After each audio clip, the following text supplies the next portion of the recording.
All right. Hey, welcome back to the Go for CEO channel. I am super excited today. Every day that I do one of these interviews, it's really encouraging, right?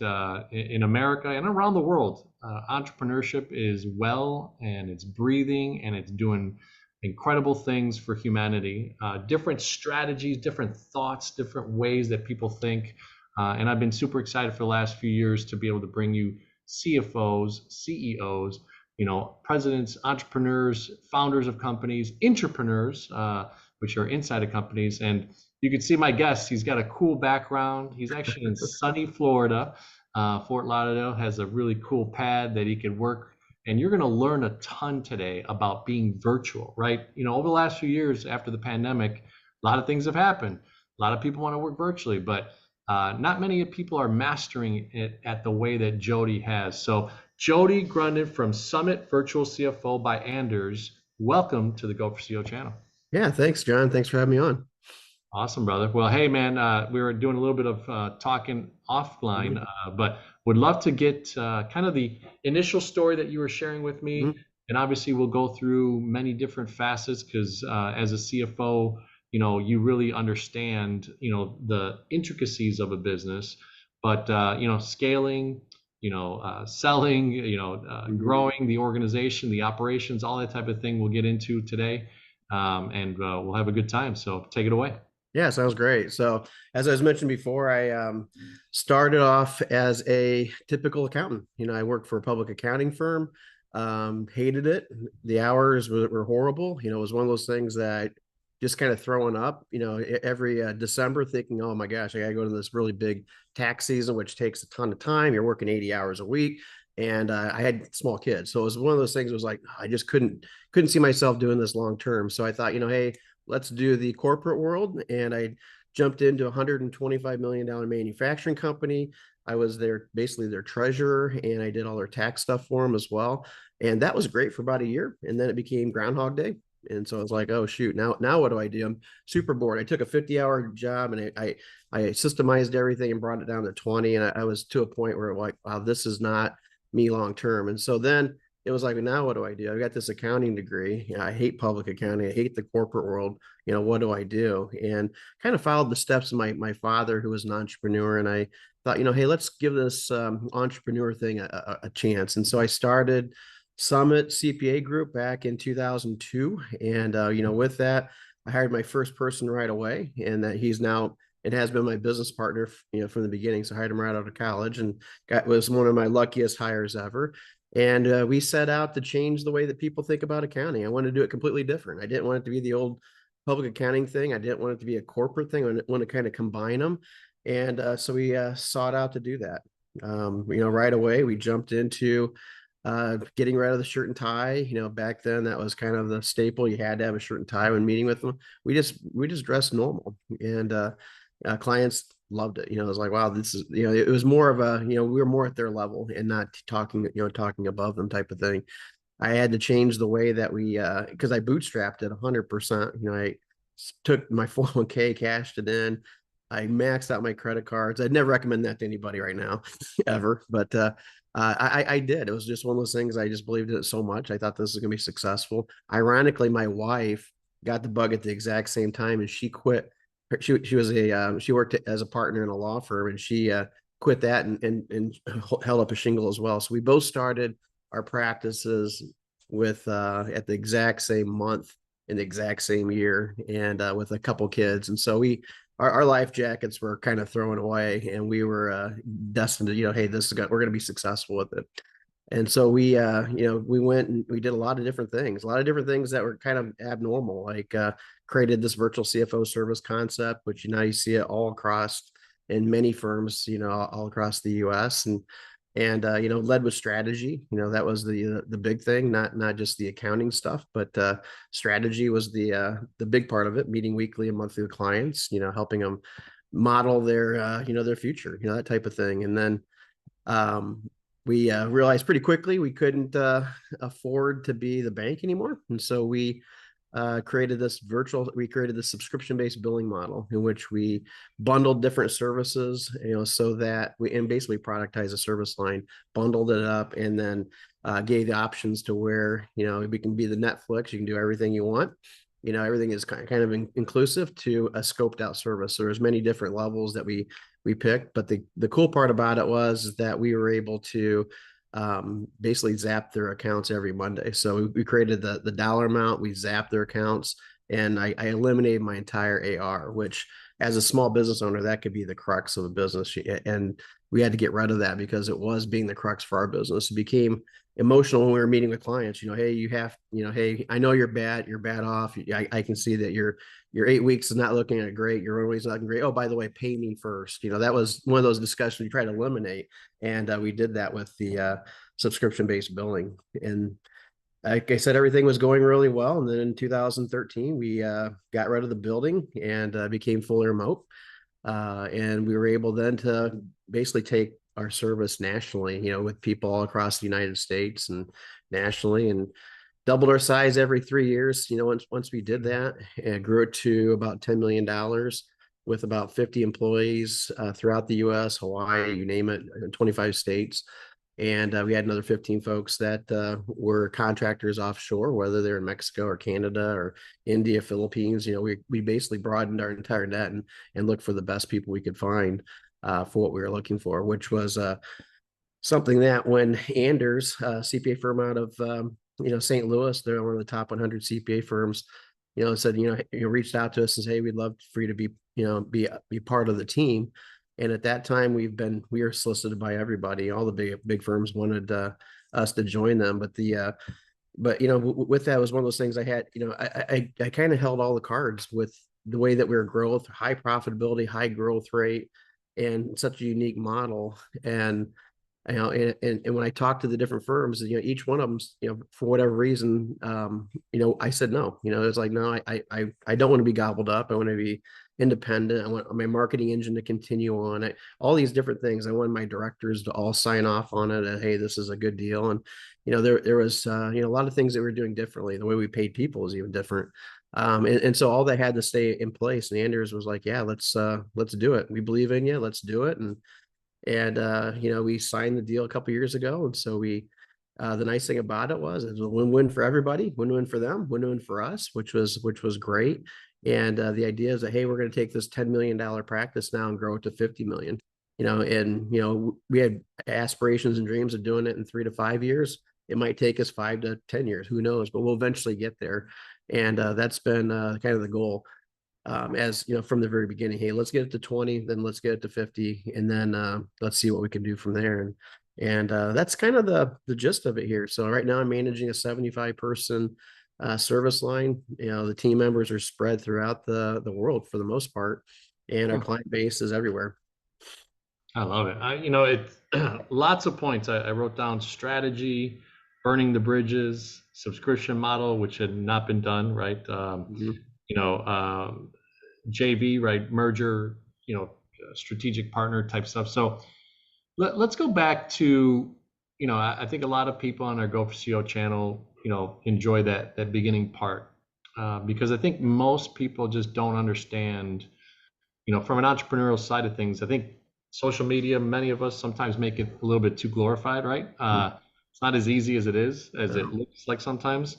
And it's easy to take a look at, we talked about Mark Cuban earlier, very successful, great, Shark Tank, all this stuff, but nobody sees what you do outside of the lights to be able to get in the lights, right? So let's give them a little bit of a perspective, especially with something that you kind of innovated in an industry that, like you said, was very buttoned up, shirt and tie, was very, systematic, and how you brought in that level of expertise to a company at what time and all that stuff. So when you burn the bridges, give me a little bit of a sense of what were some things that you had to learn that were immediately kind of impacting your day-to-day operations. Yeah, great question. So, with the biggest thing that we learned is we try to create a subscription-based model. And the model was, hey, we need to productize a service level that the customers are going to like. we're getting rid of the billable hour thing. So we're not going to be sending them a bill like 99% of the firms did back then. And that was kind of the normal way of doing things, right? Send a bill, look at the bill, and then you're either you love it or you hate it, type of thing. And so we wanted to get rid of that complete concept. And so the thing with that is we had to figure out to do is how to actually price it properly. Because we're going to offer a service level that was unlimited, meaning that if they pick the gold one there, we call it the virtual CFO level. Really, they can do anything we can do anything they want for them. Meet with banks, we could do profit sharing plans, we could do really whatever because we're taking ownership of the financials at that point. How do you price that out so that you don't get killed? Because right, you're taking a normal CFO is you're going to spend 200,000 plus just on their salary, and you're going to spend vacations and bonuses and all that. It's a lot of money for a great CFO. And how do we fractionalize that so that we can make money and fractionalize it so the client can really benefit? Where is that medium point? It took us a long time to figure it out. We almost went out of business. And it's kind of funny, we're looking at a CPA firm, super knowledgeable, super great with finances, but we sucked at pricing. It was one of those things that, is somebody going to pay $10,000 for us to do this service? And we're like, well, I don't know. They've never done it before. Why, how would we know? And so we're $10,000 and we're at 80% close ratio. We're high fiving each other. And it's like, but then we're realizing, man, but we're not super profitable. What do we do? And so we increased the price at 20,000. And Adam, my business partner, was like, oh, we're going to lose all of our clients. No one's going to want this. And miraculously, 80% of the people showed up and knocked on the door. And, we're still closing that. And it was like, well, people still want it. People still like it. We're retaining our clients. We're not losing anybody. And at that point, we still weren't profitable. And it was like, well, when are we going to be profitable? How are we going to be profitable? Because how do you manage that? And so we kept increasing prices until we got to a 30% close ratio. And then we're like, okay, now we're good. Now we've got it where the demand, the law of price and demand, is right there. But the other thing is on the retention side, how do we retain them? Now we're offering a service that maybe costs $90,000 or $80,000 a year, paid on a weekly basis. And how do we retain clients? Because again, how do we retain clients and how do we still be profitable? So then we had to figure out how to actually basically batch everything. And so we had specific meetings for specific things. So as a client, and so instead of the client contacting us 20 times during the day or the week, they're meeting with us on a Monday. We're getting their questions answered during that time. We're high five and no homework, and boom, we're off and going. And we can, and so then now we can start leveraging, and clients enjoy it because we're the communication's right there. They know when we're meeting. They know what when to talk. If they need us outside of that, great, not a problem. But what it was doing, it was taking our people and allowing them to, now they can work on multiple things. And so now we start leveraging things, and so it just basically kind of went from there. And that was the key. So we had to figure out pricing. Pricing was the bane of our existence. Now we're super profitable. And I wouldn't say super profitable. We're profitable as any other accounting firm would be. Before we weren't. And so now the proof of concept is actually there, but it took a long time to do it. And like I said, when you lock people into a subscription-based model, you want to make sure your pricing's right. Yeah, there's something scary about going from 80% closing to 30%, right? But knowing the market and then being able to test the market share of availability of clients, right? Really, you're never going to saturate it, but you're going to be able to hit thresholds that kind of start to push back, which is what you guys did, right? Yep. So it's interesting, through that process, being able to just start to convert from sending a bill and hoping that they, net 15, net 30, whatever it might have been previously, to now effectively having a schedule of knowing when your cash flow is. Ironically, that's kind of what a CFO does, right? Exactly. for business, right? You want to know exactly when those numbers are coming That's in, exactly right. and how you can kind of plan and strategize 13 weeks, 26 weeks, et cetera. So from an entrepreneurial side of things, you said you had a partner, you got very lucky in your first hire. What was that process of being able to lead and lead and move? I mean, because even though I'm assuming initially he wasn't a partner, right, he was an employee. So what was your perspective on that, especially with a two-man gang, and then now you start to grow to 5, 10, 15 people? So yeah, Yeah, great question. Huge. I love the book E-Myth by Michael Gerber's Mm. E-Myth Revisited. That was kind of the Bible that we used at the very beginning of the journey, because it was one of those things when I started, I'm like, hey, we've got to make repeatable processes. We don't want to be a two-person shop having $300,000 in business each one of us and killing ourselves. That wasn't the idea. The idea is, hey, we wanted to do a leverage model, leverage people to eventually we can get out of the day to day and actually manage the company. That was the whole idea from the very beginning.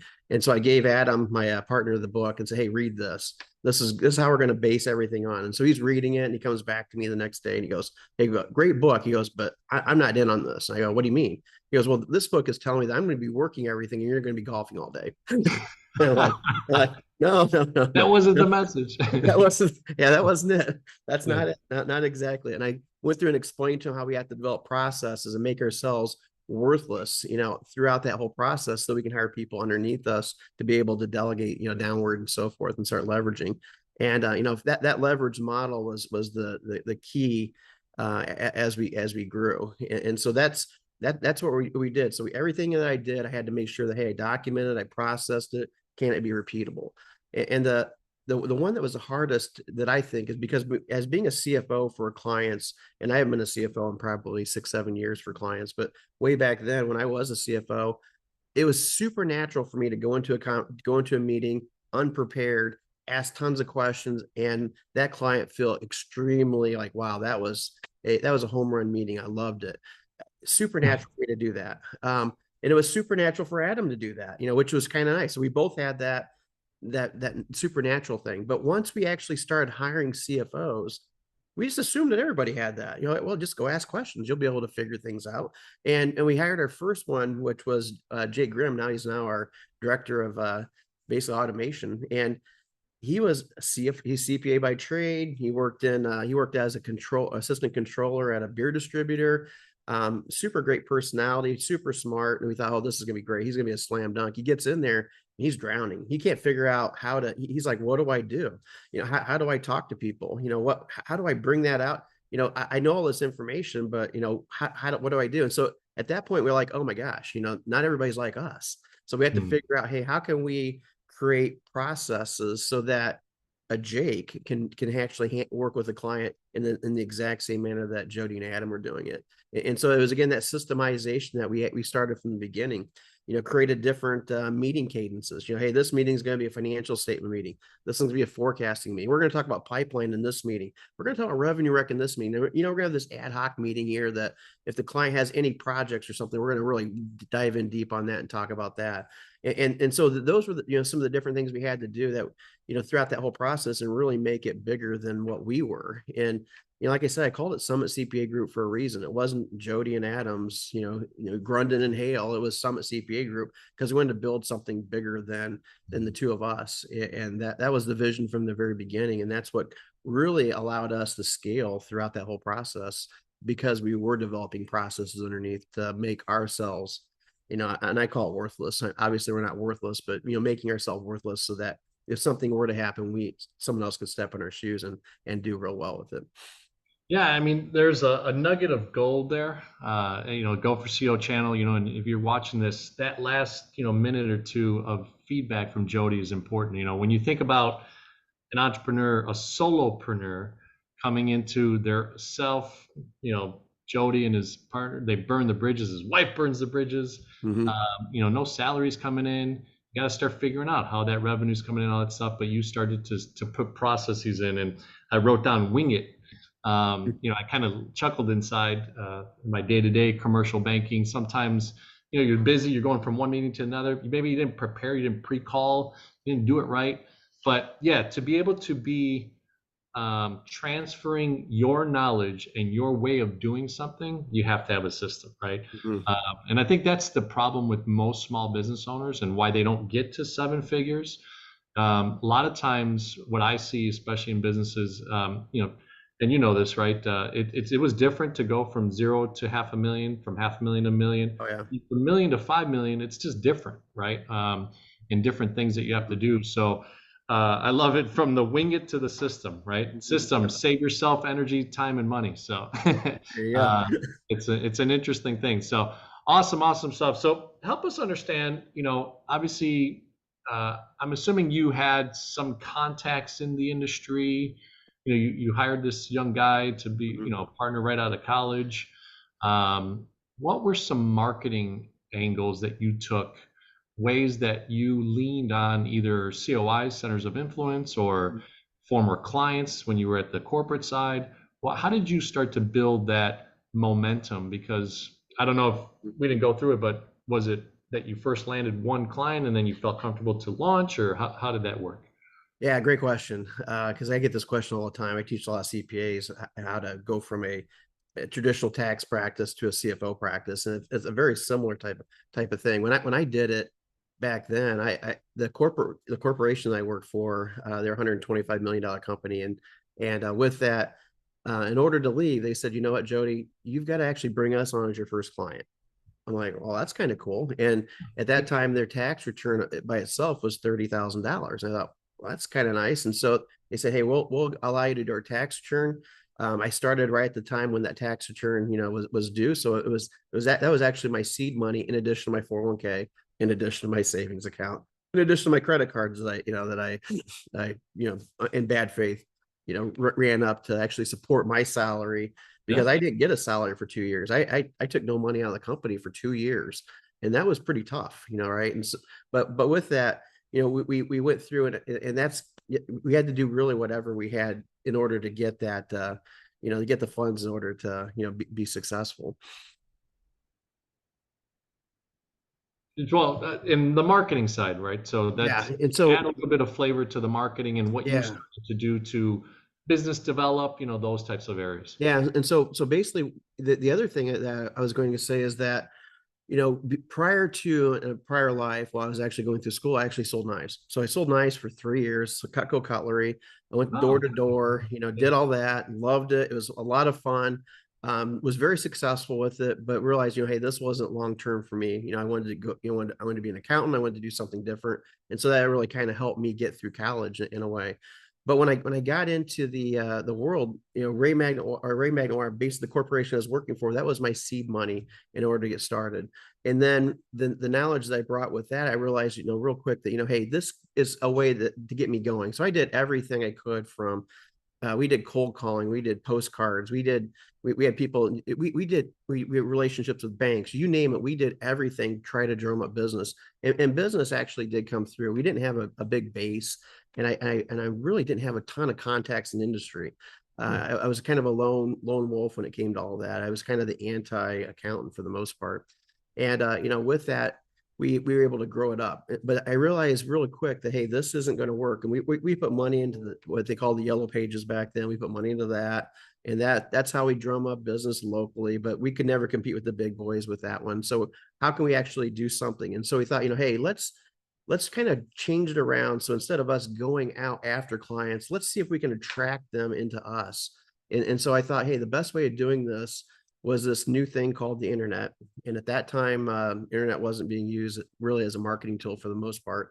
And we thought, hey, it's going to be cheap entry and let's do it. And we started focusing on this virtual CFO concept. We went through and we thought, hey, what can rank, on the first page, on the internet. I got HubSpot there. We're doing the analysis, and virtual CFO is a term that could rank. So we're like, oh, perfect. Let's do it. We're going to call this virtual CFO, and we're going to really kind of focus it and kind of blow it up on the internet side.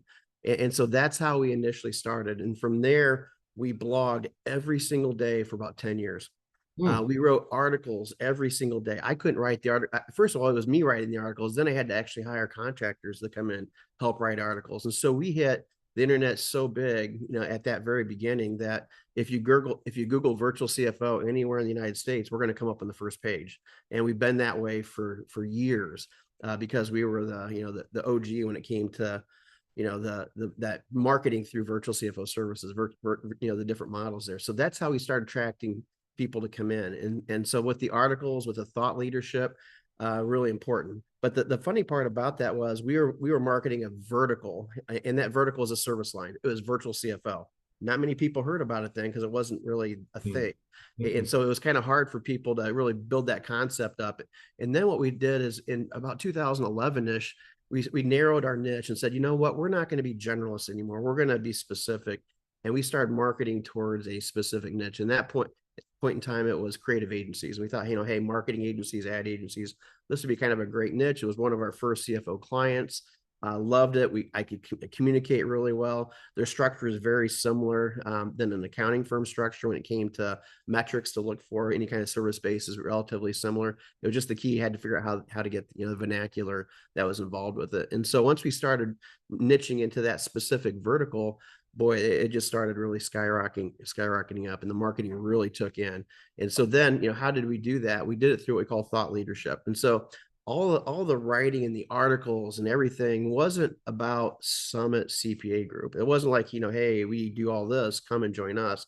It was about, hey, how can a plumber, what's the new tax law that's going to impact a plumbing company, or what's the new tax law that's going to impact a marketing agency or a law firm or whatever. And so, or what's the newest what's the metrics that a marketing firm needs to know in order to be successful, or how to handle diversity through through recession or anything like that. So all the topics were geared towards specific industries. And so we started marketing towards those niches. And once that did, it just blew up. We started attending conferences, speaking at different events. I wrote a book about, how to be basically our secret sauce. Here are the metrics that you need to know to be profitable. Go at it. I wrote even a book for accounting firms, and hey, here's how you provide virtual CFO services. Really being super transparent and really helping others out, and finding out that maybe 10% of those folks are going to be able to do it themselves. And high five to them, and that's awesome. They're the ones that'll come up to you at the conference and say, "You saved my life. Appreciate your help. That was great." And we didn't make a dime on them. And that's cool. I was cool with that. But then the other 90%, at some point when they needed the help, they reached out, and then we were able to provide them that help through that thought leadership component. So thought leadership was the biggest thing. And we started it with the seed money at the very beginning. And we were able to use that and really kind of take that money and really kind of focus on, hey, here's how we can ramp it up. Now, I wouldn't say even though we do that, really anything is still on the table. It's super cool to do email campaigns or other things that can generate revenue. But for us in that moment, thought leadership was the biggest key. And the cool thing about it was, fast forwarding to the merger, they're like, hey, how can you do this with other industries? You did it great with the creative agency, the marketing agencies. Can you do it with law, cannabis, transportation? I'm like, well, yeah, why not? And so that's what our big thing is now, is really developing the different thought leaders in those different industries and really marketing towards those industries, going to conferences, books, and so forth, and seeing if we can do that identical approach and really go from that $20 million goal that we had to 50 million, maybe 100, or whatever that might be, through thought leadership and marketing that way. I love it. Made me think of actually a gentleman I had on when you said creative marketing and branding. The CFO of our CEO of SoulSight I had on, so I'll have to share that insight. Maybe connect you guys. Sure. I wrote down niche, right? So they say the niches or riches are in the niches, right? All that good stuff. But I really, really caught that you identified an industry, you really became passionate about it, you knew how to talk about it. But then in your blogging, you kind of sprayed to different industries so that they could understand that there was a knowledge base and an expertise, willingness. And the one I love, besides I wrote blue ocean too, because Yep. you did create a blue ocean in your industry. And it's funny because the last 5-10 years, in my opinion, all of a sudden your industry has blossomed into fractional CMO, fractional CFO, fractional, like all different types of things, right? So there's a lot of people that have come out. But the one that hit me, and I think Go for CEO community, you'll like this, and you need to catch this, is that most people have ideas, right? And then they're worried, well, I don't want people to steal my idea. I need an MBA. Right. I need a, and what Jody said was key. 90% of the people that will hear even this interview, will be, oh, that was a great interview, and do nothing, right? But 10% will do it, and that you got to be excited for those 10%, because ultimately capitalism flourishes with competition. Yep. right? And it's sharpened your edges, I'm assuming, and right, sharpened your Oh knife yeah, for to sure. get better at what you do, Jody. So Hmm. that 10% that took your knowledge and Hmm. created their thing and you saved their life, that is awesome. And what a great rewarding thing for you. Hmm. That 90% became your clients too. Yeah. Yeah. So it's interesting. Really, really cool stuff. So look, as we kind of finish the interview, and we'd love to have you back and Sure. maybe even niche out some of the things. I think it'd be kind of cool to have Hmm. you really talk about certain industries that you're targeting, especially in this world with things changing and AI and all this stuff. I'd love to get your insights. Yeah. But the way we finish our interviews is CEO. So C is for customer experience, which sounds like you really did a great job in not only the tweaking of the billing, but how you approach it, and then obviously the scaling model that you've had, and now joining with Anders and providing other things. E is for engagement. You seem like a very non CPA stuffy guy, right? So I love the shirt and everything that you do. That your aura. So engagement. Why do vendors engage with you? Why do clients engage with you? And then O is for operational excellence. So take us through kind of a high level value add on customer experience. What do they experience when they go to Summit Virtual CFO by Anders?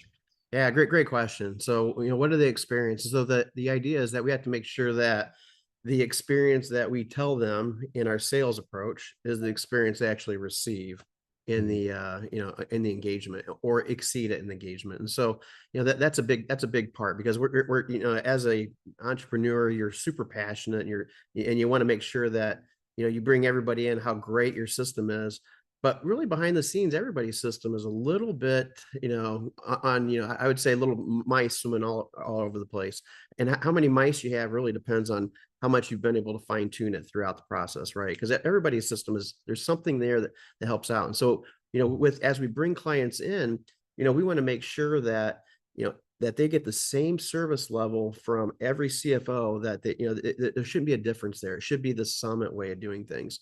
And so we're constantly sending out surveys to our clients every month, or especially in the onboarding process, they get a survey every single week. How are we doing? How can we improve? Rate our team on a 1 to 5.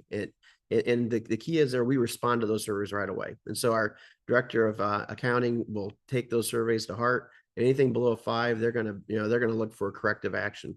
And every 5 they get, they're gonna thank the person for actually submitting the survey. And then after that, we do that same process every single month. And so our team is always on a grading scale, which is important because again, we are a subscription-based model. We're not contracting. So, they could leave tomorrow for whatever reason they want. And we don't want that. We want to pride ourselves on clients staying with us for 4.5, 5 years or plus. Our longest clients stay with us for 20 years. And so, with that, it's that important thing to constantly look at that customer, constantly making sure that, hey, we can improve on the situation, listening to what they have and getting that feedback and responding. In addition to that, we actually created a client advisory board too. We just did this. We're in our second year with the client advisory board.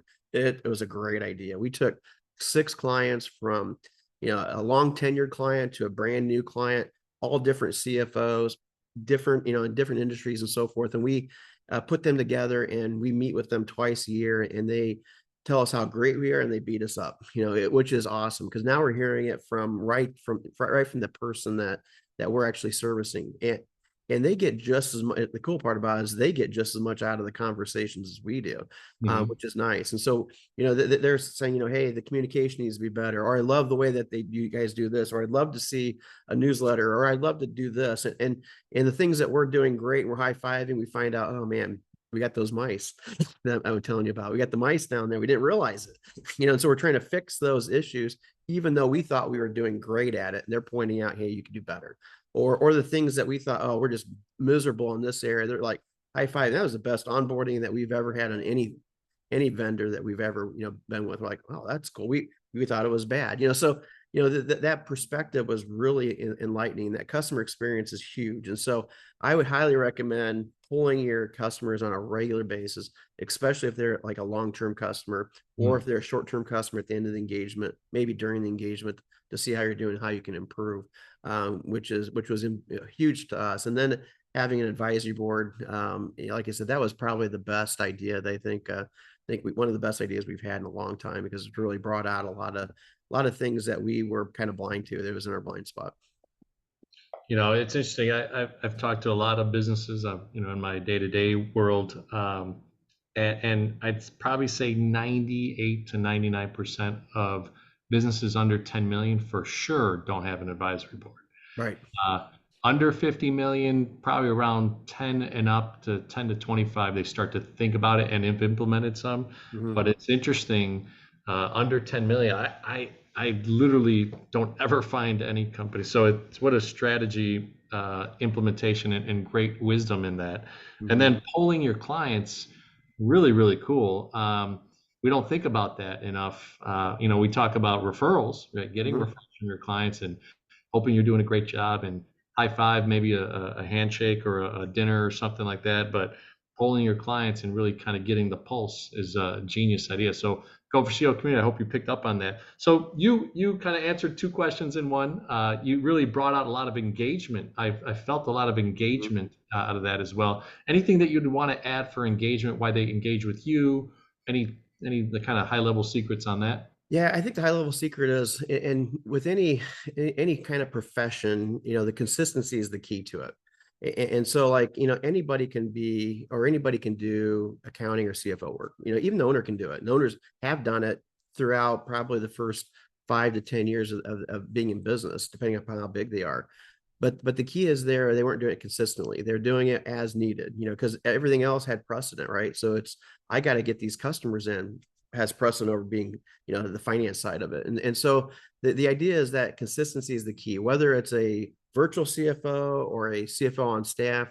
The meeting consistency, you've got to have it. It's the weekly meetings or the monthly meetings, whatever it is, it's got to be without regard. And that's the engagement part. With a CFO, like I said, the engagement comes with those meetings and being part of it, not being the summit show, but the engagement part is while you're in those meetings, asking tons of questions. And it means that they're asking you tons of questions. They're trying to get feedback, and a lot of times we want to be the hero every time, and it's not. We're never the hero as a consultant. It's always the client that's the hero. So you're asking questions to bring it out in them, because they all of us entrepreneurs know the answer. It's just a matter, we got to bring it out, and that's the engagement part of it. So it's just a regular meetings on a consistent basis, whether it's monthly, bi-monthly, weekly, whatever that is, and the constant communication. Hey, someone reaches out, you reach back out quickly, not 2 or 3 days later. Right. So I'm going to challenge just a little bit, or not challenge, but really go a little bit deeper. Mm-hmm. So one thing I'd love to know about engagement, because it just hit me kind of as an idea, the virtual space, you somewhat revolutionized that as well. Mm-hmm. What are you doing to engage your teammates? Yeah, that's a great question. This is a big deal right now. CEOs and founders of companies are challenged because, I just want to work. All of us want to work remote. Well, that's la la land for most people. Yep. But what are you doing? Because that would be an interesting question. We'll probably have a podcast just on that. So Yeah, no, teammate engagement, that's huge, because that's, happy team is happy clients, happy profits, right? So they all revolves from the team and going through that. yeah. With a remote team, you've got to be completely intentional. You can't just simply, just hope that they're doing stuff out there. You've got to be intentional with it. You got to change your mindset. It can't be I'm looking at their schedules. Oh, they clocked in at 8, they clocked out at 5 type of thing. We don't care about that in the remote world. We just care about getting things done. Mhm. And so if they're getting things done timely, that's a high five. If they're meeting their expectation on what their capacity is, that's a high five. And that's really all we care about. We don't care if they take a break during the day and go take their kids to pee, whatever that might be. We don't care. That's the big thing. We just want to make sure they're getting things done. So that mindset's a little different switch. The other thing is that we have regular meetings. And so our meetings we have a Monday meeting, and it's for a half an hour, and it's nothing but sharing fun stuff. And so we might be, what's your favorite sitcom? Why did you, what's the horror story you had when you were a kid? And the entire 75-person team is on this call, sharing ideas, participating, raising their hand. And we always start with a joke, and we do fun facts, and it's just a kind of like a way to actually bond. Because again, you don't get that water cooler action ever, because you're not bumping into people virtually. You have to have that bonding thing, and so we kind of force that teammates love it. And it's kind of sounds corny, but they just love it. And when you think about it, that's a lot of money that we're spending in the half an hour, and you have the entire team, if you think about it, but Mhm. it's highly worth it. The other thing is that we have, really short stand-ups in the morning with different teams, so like we break it into different pods, and the pod leaders are they're meeting with the team. Hey, what you got going on today? How's it going? And can I help you out with anything? And so we have that regular stand up with the team there too. But I would say the biggest things that we do is we actually have team retreats. And so every 6 months we have a team retreat. We take the team offsite somewhere, and I say offsite because if we have a high concentration of people in Fort Wayne, Indiana, we're not going to have a team retreat there.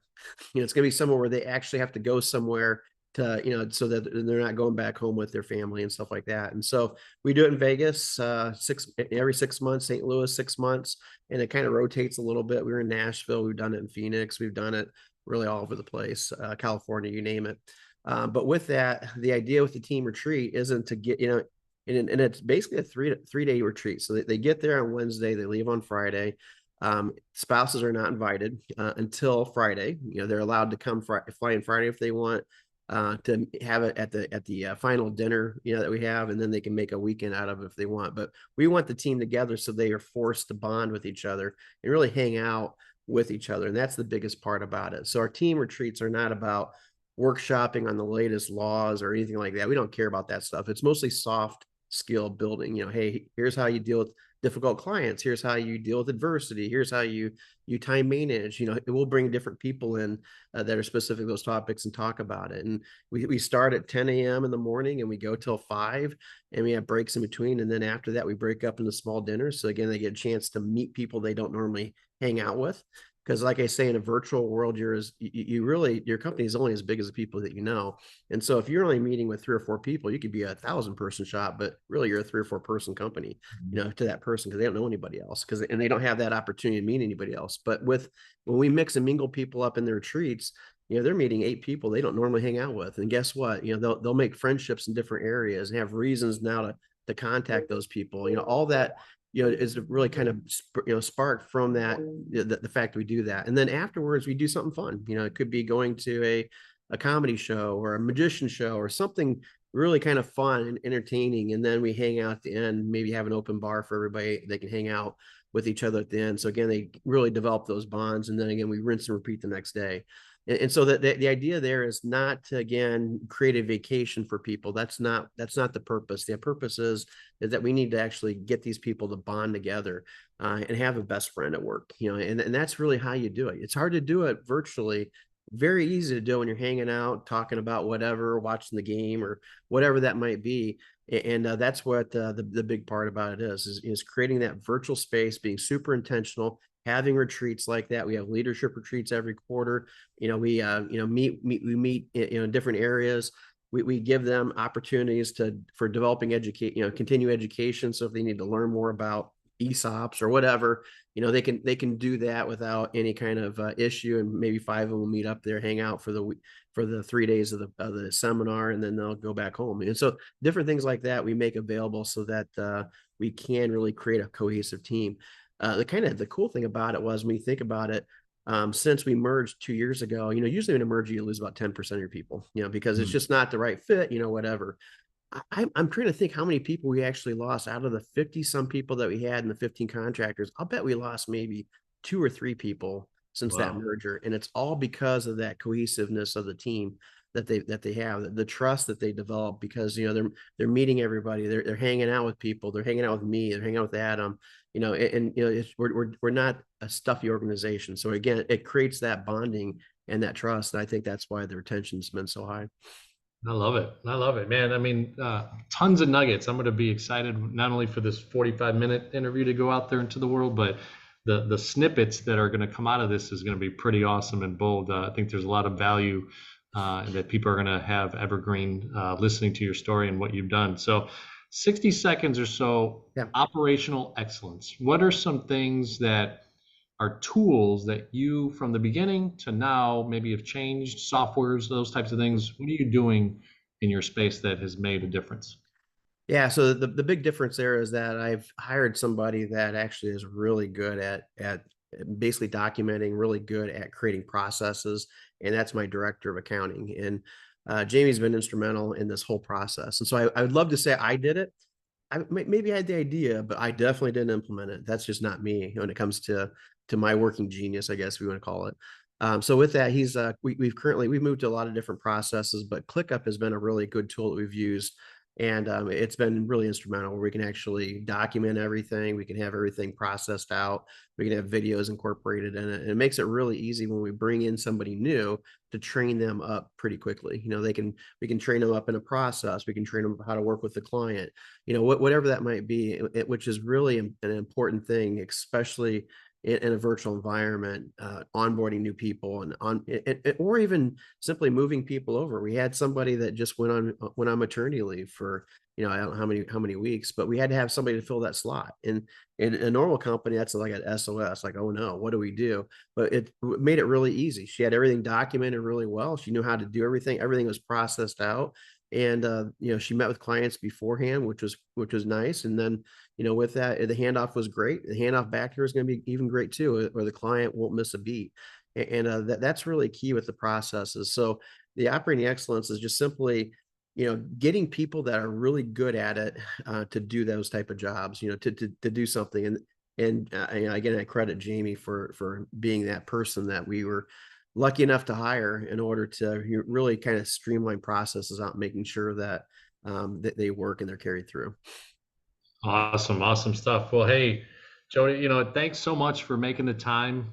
Really cool to hear of something that broke, the norm of an industry. You really are a pioneer in that sense, and a lot of neat things coming up, and still a lot of energy and things that you're doing to create a blue ocean in that space. How do we have a client or someone that may stumble onto this video get a hold of you, get a hold of Summit and everything that you guys do? What are some ways that they can contact you? Yeah, first of all, you can check us out. We have a ton of literature, ton of stuff out on the internet, a lot of YouTube channels. Just type in Google Summit CPA Group or Jody Grunden. A lot of things will pop up. Definitely recommend taking a look at all the free stuff we've got out there. If you want to reach out and talk to me, or if you have somebody who might need any kind of service, just feel free to reach out to me through an email. Jody, Jody, at summitcpa.net, SUMMIT, CPA.net. Couldn't afford.com, so we went .net. And with that, I'd be happy to schedule a consultation with anybody about really any topic, and we can kind of work from there. But like I said, there's a lot of free stuff out there to definitely take advantage of it. Awesome, awesome. Well, hey, Go for CEO community. I am John the Bomb. Building others means business. I love my acronyms. I love meeting gentlemen like Jody and ladies that are doing just incredible things. May not be like billionaire Elon Musk name, but Jody is making a difference. And a 20, a 30, a 50, $100 million company is no joke. There's a lot of families that Jody impacted by becoming an entrepreneur and now a business owner and going from the left side of the quadrant to the right side, as cash flow quadrants talk about. So subscribe to the channel if you haven't done so. If you enjoyed this interview, please share it with people out in the community. We'll be on LinkedIn. We'll be on YouTube Shorts, X, and Facebook group. So thanks so much for coming on, Jody. Looking forward to having you on in the future, and looking forward to keep on hearing about Summit Virtual CFO by Anders and what you guys do in the near future. So, Thanks, John. awesome.